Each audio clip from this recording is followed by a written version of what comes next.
অনেকটাই হাঁটা, পুরো খাড়াই উঠে গেছে, সিঁড়ি দিয়ে উঠতে হচ্ছে। এখানে আর সিঁড়ি নেই, এখানে স্ট্রেট উঠতে হবে। চারিদিকে জঙ্গল, গাছের আদিম অরণ্য এগুলো। চলো যাওয়া যাক, উপরে গিয়ে দেখা হচ্ছে। জানতে চাইলাম আরও আছে নাকি সিঁড়ি, বলছে সবে 25% হয়েছে, এখন আরও যেতে হবে এই সিঁড়ি করে। কাকা স্টেট তো? হ্যাঁ হ্যাঁ।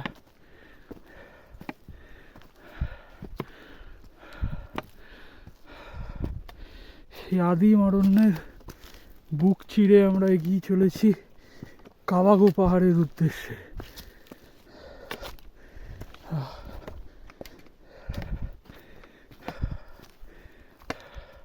এই পুরো জঙ্গল, রেড পান্ডার দেখা মিলবে নাকি কে জানে। বড় বড় গাছ, এখানে আসছে কাকা।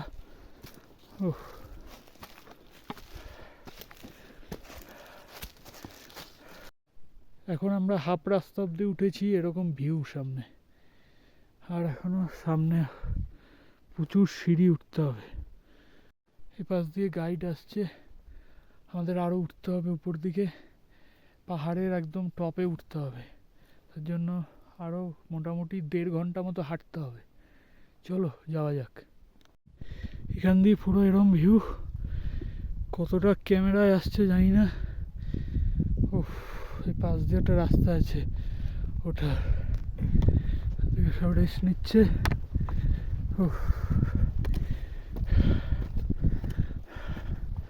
হাফ অব্দি এসছি, হাফ অব্দি এসে গেছি।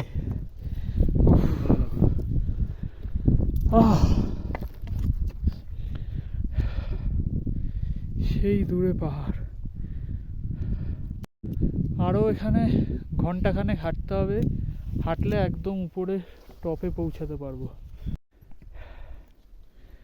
থেকে সোজা পাহাড়, কাকা এগিয়ে যাচ্ছে আরও আগে, আমাদের দূরে গাইড আসছে লাল জামা পরে, আর ওপাশে পাহাড়, ওখানে কাকা দাঁড়িয়ে গেছে। চলো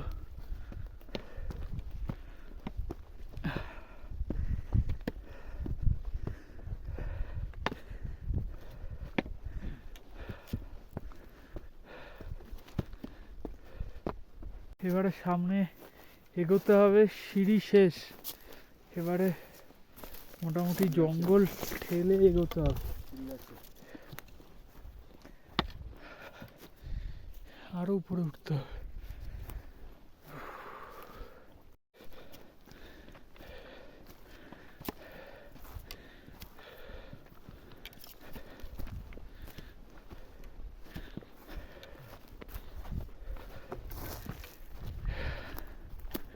রেড পান্ডা দেখতে পাইনি, কপাল খারাপ, কাকা সেই উঠে গেছে কোথায়।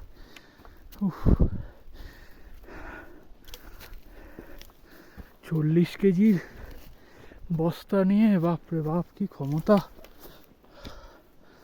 আমরা হেরে যাচ্ছি ওনার কাছে। এদিকে পুরো জঙ্গল, পায়ে চলার রাস্তা শেষ, পাহাড়ের একদম মাথায় উঠে গেছি, এটা দিয়ে একটা রাস্তা পাওয়া গেছে।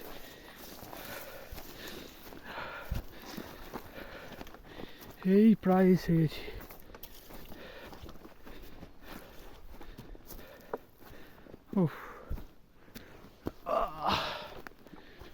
এখানে সেই কাকা উঠে আছে,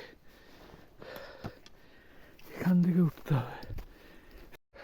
দূরে একটা লেক দেখা যাচ্ছে ছোট, ওটার নাম তালপোকড়ি। এখনো অনেকটা দূর যেতে হবে, 20 মিনিট উপরে, কাকা তাই বলল। কাকা স্ট্যামিনার কাছে আমরা কিছুই না, 40 কেজির লাগেজ নিয়ে যাচ্ছে, কি ক্ষমতা। এখান থেকে ভিউ, পিছনে ওরা আসছে। উফ, বাপরে বাপ, এখনো আর একটুখানি বাকি আছে, আর একটুখানি, তার মধ্যে উঠতে হচ্ছে। উফ, ডান দিকে পুরো খাড়াই সিঁড়ি উঠে গেছে, অবস্থা খুব টাইট। আর এখান থেকে একটুখানি ভিউটা দেখে নিন, এখান দিয়ে সে লেকটা দেখা যাচ্ছে, আর দূরে পাহাড় শ্রেণী, নেপালের আদিম অরণ্য। আর এই হলো সেই সিঁড়ি, এখানে পুরো খাদ, পাশে অজ্ঞাত সমস্ত গাছপালা। কোন দিকে যাব বুঝতে পারছি না।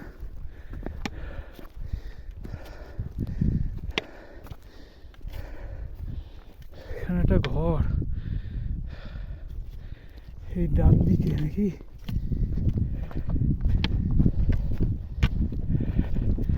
হ্যাঁ, সেই জায়গা, এসে গেছি, চিন্তাফু টপে চলে এসেছি। উফ, বাপরে বাপ, এট লাস্ট পৌঁছালাম। এই সেই বিখ্যাত ঘর, কাবাগো পাহাড়ের ঘর। এই পাহাড়ের ভিতর কাকা এখানে লাগেজ নিয়ে রাখছে, এখানে বিশাল ঘর। উফ, এটা হলো সেই ঘর।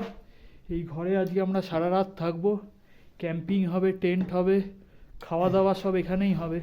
খুব কুইক আমরা এসে গেছি পাহাড় চড়ে, ভালো লাগছে, দুর্ধর্ষ একটা অভিজ্ঞতা হলো। দেখাচ্ছি পরে কি কি হয়।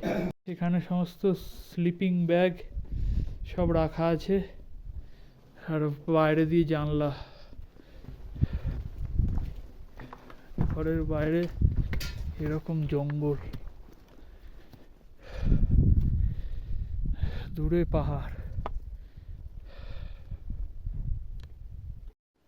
আমরা এখন পুরো চিন্তাফু, নেপালের পুরো একদম টপ পয়েন্টে এসে উঠে এসেছি। এটাই সেই বিখ্যাত চিন্তাফু টপ। কাবাগো পাহাড় ওইটা, ওই দিকে দেখা যাচ্ছে কাবাগো পাহাড়।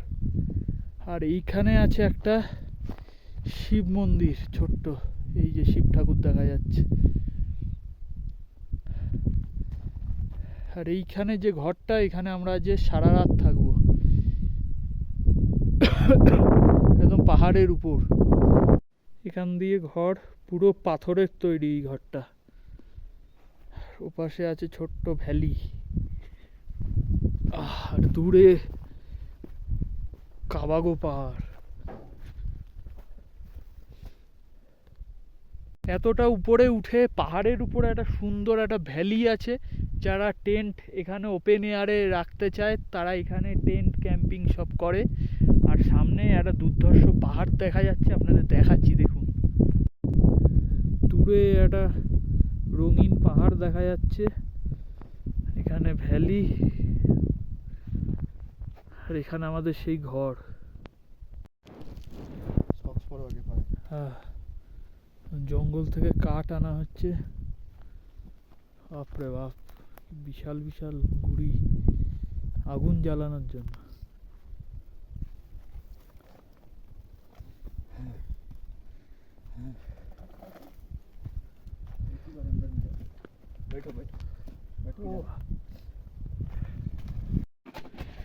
কাঠ দিয়ে আগুন জ্বালানো হবে।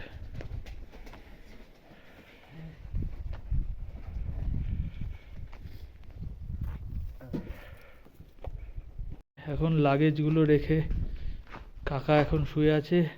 ঠিক আছে, ওকে, ঠিক আছে। কাঠ নিয়ে যাওয়া হচ্ছে, আগুন জ্বালানো হবে।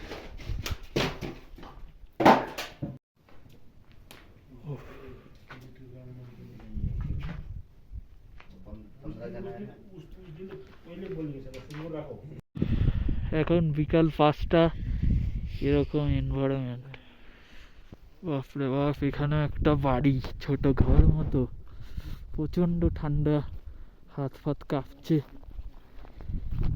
এখানে একটা ঘর বা মন্দির কিছু একটা হবে। এখান দিয়ে পুরো পাহাড়। আমরা এখন একদম টপ অফ দ্য হিল, এখানে মন্দির।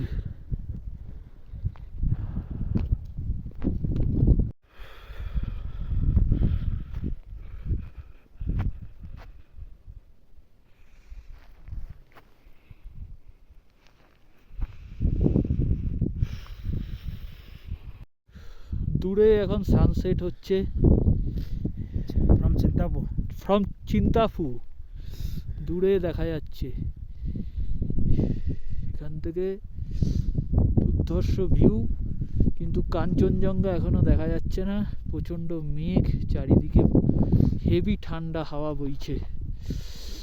আর এখানে মহাদেব দেখা যাচ্ছে, আর দূরে কাঞ্চনজঙ্ঘা, আর এখানে মহাদেবের শিবলিঙ্গ। এখানে একটা এখানে এখন রান্না বান্না হবে,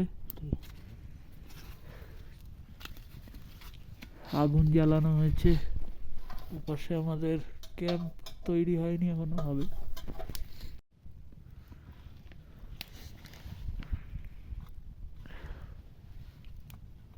আলু ডালো हो जाएगा। ভুট্টা দেওয়া হচ্ছে, দাদাকে দে। হ্যাঁ, পপকর্ন হচ্ছে।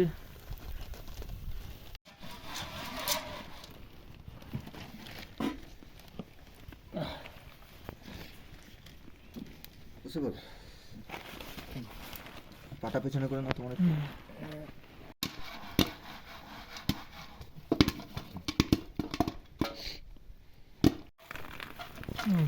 পপকর্ন তৈরি হয়ে গেছে।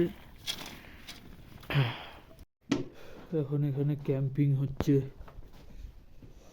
টেন্ট খাটানো হবে। এখানে আমাদের ক্যাম্প রেডি হয়ে গেছে, টেন্ট সারা রাত এখানে কাটাতে হবে। সাইডে আগুন জ্বলছে, এইগুলো টেন্ট ভিতরে।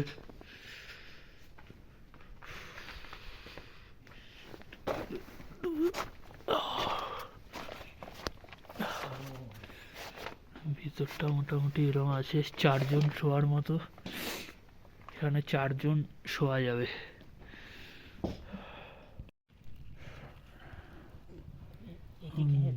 রাতের খাওয়া দাওয়া হচ্ছে, খিচুড়ি আর ডিম ভাজা।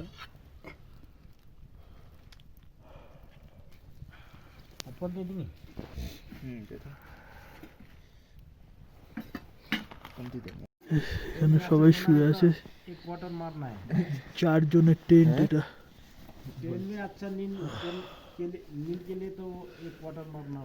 সারা রাত এখানে শুয়ে থাকতে হবে।